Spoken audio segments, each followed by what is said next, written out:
Magic and muscles के इस episode की स्टार्ट में हम लोग एक नए बंदे को देखते हैं जो कि एडलर डॉम की जैकेट पहना होता है और वो उसी जगह पे जा रहा होता है जहाँ पे मैश और बाकी सभी जो लोग थे वो गेट को ओपन करके इस जगह पे आए थे जहाँ पे इनकी यहाँ पे फाइट्स हो रही है मैजिया लुपास के बंदों के साथ। तो वो बंदा भी उस गेट को वहाँ पर ओपन करके अंदर आ जाता है। इसके बाद हम लोग यहाँ पर डॉट, फिन, मिलियो और लव क्यूट का सीन देखते हैं जहाँ पर मिलियो वहां से चला जाता है और यहाँ पर जो लव क्यूट डॉट के बीच में फाइट होती है जिसको मैंने अपनी पिछली वीडियो में कवर कर लिया था और अगर आप लोग नहीं देखा तो उसको देख सकते हैं, उसकी लिंक मैंने कमेंट में दे दिया है। और अगर आप वो वीडियो स्किप भी कर देते तो कोई दिक्कत नहीं है। और अगर आप लोगों ने चैनल को सब्सक्राइब नहीं कर रखा है तो चैनल को सब्सक्राइब जरूर कर लीजिएगा। सो एपिसोड की स्टार्टिंग में हम लोग देखते हैं यहाँ पर जो फिन होता है वो काफी ज्यादा तारीफ कर रहा होता है डॉट की, क्योंकि उसने यहाँ पर लव बाइट को हरा दिया होता है अपने दम पर। तभी हम लोग पीछे देखते हैं कि यहाँ पर एक बहुत बड़ा जो क्रिएचर होता है पत्थरों से बना हुआ वो फिन के ऊपर अटैक करने वाला था, लेकिन यहाँ पर जो डॉट होता है वो उसको यहाँ पर रोक लेता है और फिर यहाँ पर जो क्रिएचर होता है वो गायब हो जाता है। फिर हम लोग यहाँ पर मिलियो को देखते हैं जो कि इनके पास आता है और वो कहता है कि ठीक है अब मेरे से तुम्हारी लड़ाई है।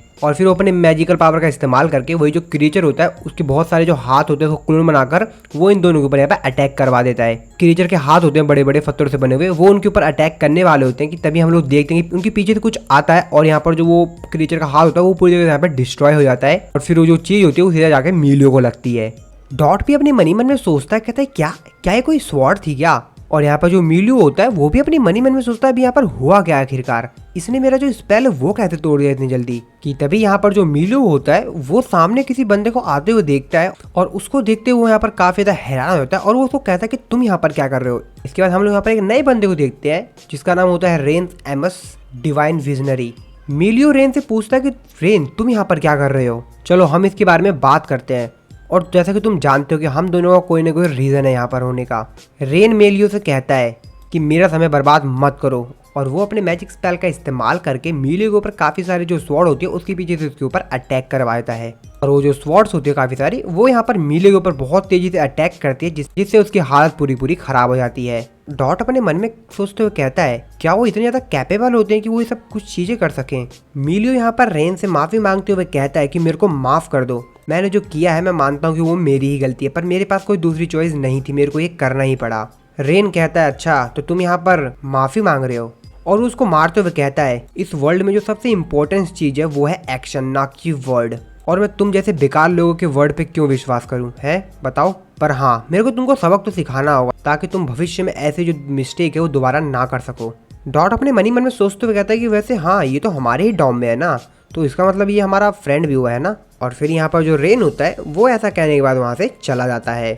अगले सीन में हम लोग रेन को देखते हैं जो कि रास्ते में जा रहा होता है और कुछ सोच रहा होता है कि तभी वो यहाँ पर पीछे महसूस करता है कि कोई चीज़ आ रही है और जब वो ध्यान से देखता है तो एक्चुअल में वहाँ पर मैश होता है और वो अपने मनी मन में सोचते हुए कहता है कि यार ये मैजिक तो नहीं लग रहा है पर इसका जो प्रेशर है वो काफ़ी ज़्यादा हाई है, पर ये है क्या एक्चुअल में। और फिर यहाँ पे जो मैच होता है वो रेन के पास आ जाता है और इसके बाद यहाँ पर जो रेन होता है वो यहाँ पर एक छोटा सा क्रिएचर निकालता है और मैच को बताता है कि ये जो क्रिएचर है ये तुम्हारा जो ट्रू मैजिक पावर है उसको यहाँ पर जज करेगा और ये मेरे को बताएगा कि तुम एक रियली में एक स्टूडेंट हो या नहीं। और फिर हम लोग को इस क्रिएचर के बारे में पता चलता है कि ये जो क्रिएचर है इसके 8 पैर हैं जो कि रेन को बताते हैं कि असल में सामने वाला जो बंदा है वो यहाँ पर मैजिक यूज़र है कि नहीं।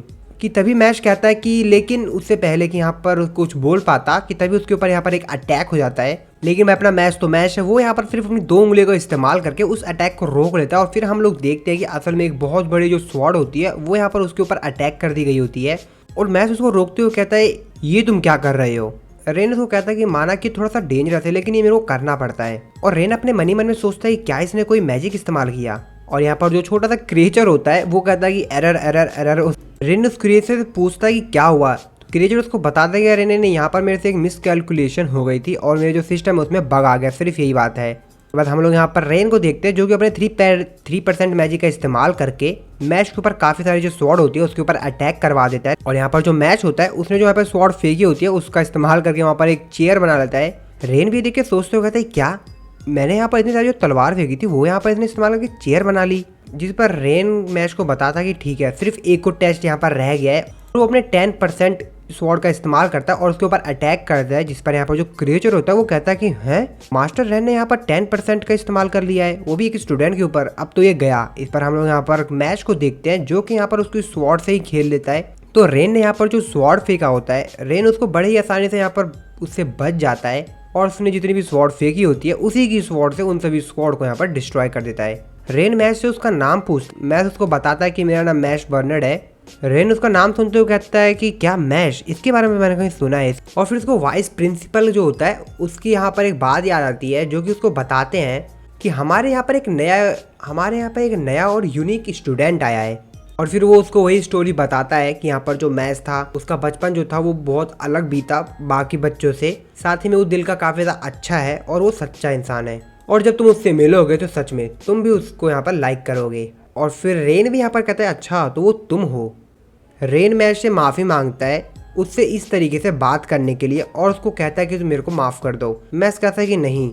रेन कहता है कि हाँ ठीक है, मैंने मान लिया कि ये माफ़ी मांगने लायक नहीं है, लेकिन हाँ तुम इसको रखो। और वो उसको एक रुमाल देते हुए कहता है कि ये जो रुमाल है ये एक मैजिकल रुमाल है, और ये जो तुम्हारी चोटें हैं उसको यहाँ पर ठीक कर देगा, उसको हील कर देगा। मैश भी उस रुमाल को देखते हुए कहता है कि अच्छा। मैश उस रुमाल को अपने हाथ में लेता है और कहता है कि क्या तुम यहाँ पर बनीज के फैन हो, क्योंकि यहाँ पर जो रुमाल होती है उस पर बनीज बने होते हैं, इसलिए वो पूछता है। और मैश रेन का शुक्रिया करता है उसको ये रुमाल देने के लिए।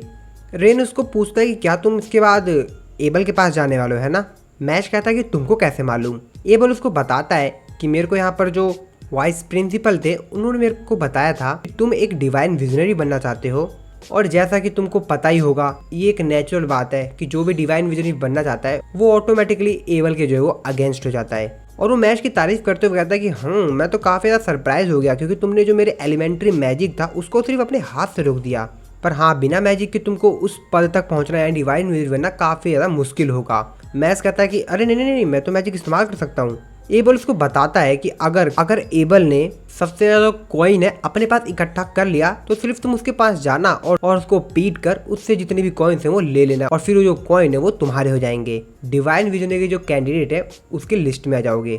और वो मैच को सलाह देता है कि हमारा जो वर्ल्ड है उसमें प्रॉब्लम्स की कोई कमी नहीं है, तो हाँ थोड़ा सा संभल के रहना। और फिर एबल जो होता है वो मैच को कहता है कि मेरे को अभी और भी काम करने हैं, तो अभी मैं चलता हूँ। मैच भी उसको थैंक यू करता है जो भी उसने यहाँ पर उसको इन्फॉर्मेशन वगैरह दी थी, और फिर वो वहाँ से चला जाता है। मैच उसको देखते हुए कहता है कि ये कोई बुरा बंदा तो नहीं लग रहा है मेरे को। और एबल जाते जाते यहाँ पर जो वाइस प्रिंसिपल होते हैं उसकी बात याद करता है, तो वाइस प्रिंसिपल को बताते हैं कि यहाँ पर जो क्यूरियस बच्चा है मैच की बात कर रहे होते हैं वो यहाँ पर अपने फ्रेंड को ज़्यादा प्रायोरिटी देता है अपने लक्ष्य की तुलना में, और तुमको उससे एक बार ज़रूर मिलना चाहिए क्योंकि उसने तुम्हारे जो यंगर ब्रदर था उसको बचाया था। और फिर एबल बताता है कि अगर आपको डिवाइन विजनरी बनना है वो भी बिना किसी मैजिक के, तो आपको ये प्रूव करना पड़ेगा कि आप किसी भी मैजिक यूजर से ताकतवर और ज़्यादा ऊपर हैं। अगले सीन में हम लोग मैच को देखते हैं जो कि फिर से यहाँ पर एबल के पास जाता है, और फिर वहाँ पे जाकर वो सोचता है उसको गेट को खोलते वक्त कि यार इसको पुल करना है कि पुश करना है, मेरे को ये समझ में नहीं आ रहा है। और फिर यहाँ पर वो जो होता है उसको पुश कर देता है, और फिर क्या होना भाई वो पूरा गेट टूट के साइड में गिर जाता है। और यहाँ पर जो एबल होता है वो फिर से मैच को देखते हुए कहता है